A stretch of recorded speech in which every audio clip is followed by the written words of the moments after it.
Hi again, everybody. Jim Tarbox here from our virtual Eoin McKiernan Library and Reading Room at Celtic Junction Arts Center with another Irish fairy tale. This time we're going to take one from the best loved Celtic fairy tales as retold by Neil Phillip. And today's story is called The King of Ireland's Son. There was a king's son in Ireland long ago, and he went out in the snow with his gun and his dog. He killed a raven, and the raven fell into the snow.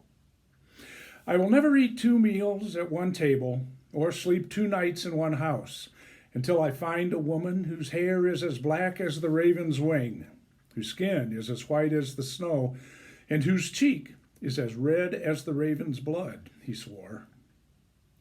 There was only one woman like that, and she was a prisoner of the king of poison in the eastern world. So the next day he set out. Money was scarce, but he took 20 pounds for the journey. He had not gone far before he came upon a funeral, and he said he would walk 3 steps alongside the coffin. He had not walked the 3 steps before a man stepped up and set down a bill on the coffin for an unpaid debt of 5 pounds.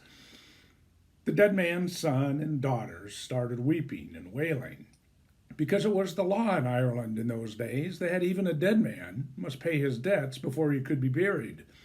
When the king's son heard this, he reached into his pocket and paid the 5 pounds. After that, he said he would walk as far as the church. At the church gate, another man set down a bill for 5 pounds. And the king's son said, "If I've paid one 5 pounds, I can pay 2, and paid the debt." So now he had only 10 pounds left. He went on his way, and he had not gone far before he met a short green man who asked him where he was going. He said that he was seeking a woman in the eastern world. The short green man asked him, did he want a servant? "Yes," said the king's son, "but I don't have much money. What wages would you be wanting?"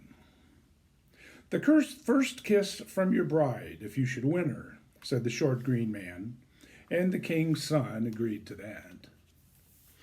They went on their way, and had not gone far when they met another man. This man was pointing his gun into the far distance, but they could not see what he was aiming at. "What are you doing?" asked the king's son. "I'm going to shoot the blackbird that is in the eastern world, to have it for my supper," said the eye man. "You had better come along with us," said the short green man. It was not long before they met another man. This one had his ear to the ground. "What are you doing?" asked the king's son. "I'm listening to the grass growing in the eastern world," said the ear man. "You had better come with us," said the short green man. Farther along they met yet another man who was herding a field of hares. This man had one leg crossed over, and the foot slung over his shoulder. "Why are you hopping about like that?" asked the king's son. "If I unhooked this leg, I would walk so fast that I would soon be out of sight," said the footman. "You had better come along with us," said the short green man. A while later they met another man who was turning a windmill by snorting through one nostril. He was keeping the other nostril closed with his finger. "Why do you have your finger on your nose?" asked the king's son. "Oh, if I were to blow with both nostrils, that would sweep the windmill right up into the air," said the blowman. "Well, you'd better come with us," said the short green man. Then they met another man who was breaking stones by the side of the road. He did not have any hammer, but was breaking the stones with one of his thighs. "Why are you doing that?" asked the king's son. "If I used both my thighs, I would grind the stones to powder," said the thigh man. "Well, you'd better come with us," said the short green man. So the son of the king of Ireland, the short green man, the eye man, the ear man, the footman, the blow man, and the thigh man all went forward together until the evening came and the end of the day. They came to the house of a giant and the short green man said, "We shall stop here tonight." He went up to the door and rat-tat-tatted with a stick. The giant came to the door, saying, "I feel the smell of a melodious lying Irishman in the air." The short green man said, "I am no melodious lying Irishman. I am come to tell you that my master is coming, and that if he finds you here, he will strike your head off." As he spoke, the short green man was growing bigger and bigger and bigger until he was nearly the size of the giant's house. "Is your master as big as you?" asked the giant fearfully. "Bigger," said the short green man. "Help me hide until morning," begged the giant. So the short green man put the giant under lock and key and went back to tell the king's son that the coast was clear. The son of the king of Ireland, the short green man, the eye man, the ear man, the foot man, the blow man, and the thigh man spent the night in the giant's castle, 1/3 of it telling fairy tales, 1/3 of it telling tales of the hero Finn McCool, and 1/3 of it in sweet slumber. In the morning they left, and the short green man went back to release the giant. But before he would undo the lock, he asked the giant to give him the old black cap that was under his bed. "I'll give you a brand new top hat I have never worn," said the giant. "I would be ashamed to give you that old black cap." But the short green man insisted. "If you don't give me the old black cap, my master will come back and strike your head off." "In that case, I give it to you," said the giant. The short green man undid the lock, and the giant gave him the old black cap, saying, "If you put this on your head, you can see everyone, but no one can see you." The next night they spent at a second giant's house, 1/3 of the night telling fairy tales, 1/3 in telling tales of Finn McCool, and 1/3 in sweet slumber. This time when they left, the short green man asked the giant for the old slippers that were under his bed.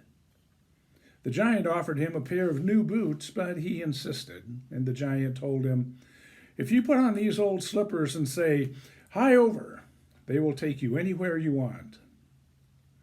The next night they spent at a third giant's house, 1/3 of the night in telling fairy tales, 1/3 in telling tales of Finn McCool, and 1/3 in sweet slumber. This time the short green man asked the giant for the rusty sword that was under his bed. "I would not give you that sword to anyone," said the giant. But the short green man insisted. "If you don't give me the rusty sword, my master will come back and strike your head off." "You shall have the sword," said the giant. "It will cut through anything, even iron, and will not stop until it touches the earth." So the king of Ireland's son, the short green man, the eye man, the ear man, the foot man, the blow man, and the thigh man went forward again until evening came, and the end of the day. And that night they arrived in the eastern world, where lived the lady with hair as black as a raven's wing, skin as white as snow, and cheeks as red as blood. The king's son and his companions got lodging in the castle of the king of Poison, where the lady was. The castle was all set around with skulls on spikes. "What do you want?" asked the lady. "I want to marry you," said the king's son. "If you want to marry me, you must free me from enchantment," said the lady. "But I must tell you, all the skulls that you see around the castle walls are the skulls of men who have tried to set me free. If you fail, your skull shall join theirs." "I'm not afraid," said the king of Ireland's son. So the lady gave him a pair of scissors. "This is the first test," she said. "You must give those scissors back to me in the morning." "That is not much of a test," said the king of Ireland's son. But in the night the lady placed a pin of slumber under his pillow, so that as soon as he went to bed he fell fast asleep. And then she came and took the scissors and gave them to the king of Poison. If the short green man had not been keeping watch, the king's son would have been lost. But the short green man put the old black cap on his head and the old slippers on his feet, and took the rusty sword in his hand and said, "Hie over," and in a flash found himself in the room of the king of poison. He took the scissors back and gave them to the king's son. In the morning the lady asked, "Do you have my scissors?" And the king's son replied, "Yes, lady, I have." So the next night she gave him a comb and said that he must give it back to her in the morning. Again she set the pin of slumber under his pillow, stole back the comb, and gave it to the king of poison. Again the short green man put on his hat, his slippers, and his rusty sword, and stole it back. In the morning, when the king's son awoke, he fell for the comb, but it was gone. "I've lost it," he cried. But the short green man said, "Don't worry, I have it." And when the king's son gave the lady the comb, she was full of wonder. On the third night, she said to the son of the king of Ireland, "Tomorrow morning you must give me the head of the man who cuts his hair with the scissors and combs his hair with the comb. If you do not, you must lose your own head." That night she gave the scissors and the comb to the king of poison, and told him to guard them with his life. So the king of poison hid them inside a great stone, and locked it behind 80 locks, and sat beside it all night long. The lady set the pin of slumber under the pillow again, and the king's son fell fast asleep. But the short green man put on his old black cap and his old slippers and his rusty sword. "Hie over," he said, and in an instant he was beside the great stone. He could see the king of poison, but the king of poison could not see him because he was wearing his cap of invisibility. The short green man drew the rusty sword. With his first stroke, he cut through the locks. With his second stroke, he cut through the stone. And with his third stroke, he cut off the king of poison's head. When the short green man returned, he woke the king's son and gave him the head, the scissors, and the comb. In the morning, the lady came and asked, "Do you have the head?" And the king's son replied, "I have the head, and the scissors, and the comb." And he threw her the head of the king of poison. The lady gave out a great shriek of anger. "I will never marry you unless you can send a runner who will fetch 3 bottles of the water of life from the well of the western world, and fetch them quicker than the runner I will send. If my runner comes back first, you must lose your head." The lady sent for an old hag and gave her 3 empty bottles to fetch water from the well of the western world. The short green man asked for 3 bottles to be given to the footman who had been herding the field of hares. The footman and the hag set off together. The footman unhooked his foot from over his shoulder, and soon he was out of sight. He got to the well of the western world, filled his bottles, and was halfway home while the hag was only halfway there. He greeted her, and she said, "Sit down and rest a while. They are already married, so there's no need to break your heart running." So he settled down, and she put a slumber pin under his head, so he fell asleep. Then she spilled out the water of life from his bottles and went on her way. The short green man said, "The footman is a long time coming. Earman, put your ear to the ground and tell me what is happening." "I can hear the hag coming," said the earman, "but the footman is fast asleep. I can hear him snoring." So the short green man asked the eye man to see if he could see where the footman was. "He's lying asleep by the road, with a slumber pin under his head." "Put your gun to your eye and shoot the pin away." The eye man put his gun to his eye and shot the pin from under the footman's head. The footman awoke with a start and saw that his bottles were empty, and he must go back to the well. As he set off, he was passed by the hag on her way back to the castle. The eye man said, "The hag is coming." The short green man said to the blowman, "Try to stop her." The blowman blew out of his right nostril. It buffeted the hag, but she kept on coming. He blew with his left nostril. It swayed the hag, but she kept on coming. At last, he blew with both nostrils and sent her sailing through the air, all the way back to the well of the western world. The footman came running up with the 3 bottles of water, and the son of the king of Ireland had won the race. The lady let out another shriek of anger. She said, "I will never marry you until you have walked 3 miles without shoes or stockings over sharp steel needles."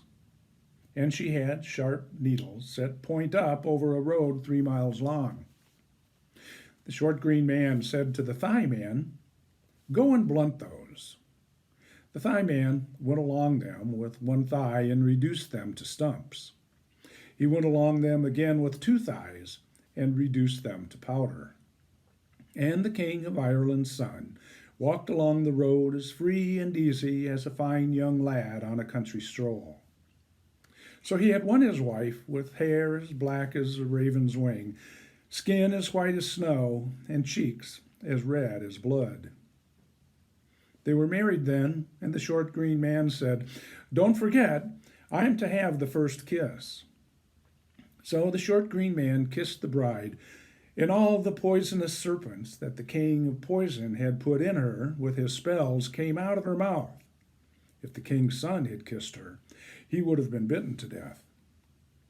Then the short green man said to the son of the king of Ireland, "You can go with your wife now. I am the man who was in the coffin that day when you paid the 10 pounds so that my body could be buried. These others are servants whom God has sent to you to repay you for your kindness." Then the short green man, and the eye man, and the ear man, and the foot man, and the blow man, and the thigh man went away. And the son of the king of Ireland never saw them again. He brought his wife home, with her black hair as black as a raven's wing, her skin as white as snow, and her cheeks red as blood, and they spent a happy life with one another. Well, that was the story of the King of Ireland's son, one of the best loved Irish or Celtic fairy tales as told by Neil Phillip. My name is Jim Tarbox, and we'll see you again with another Irish fairy tale. See you then.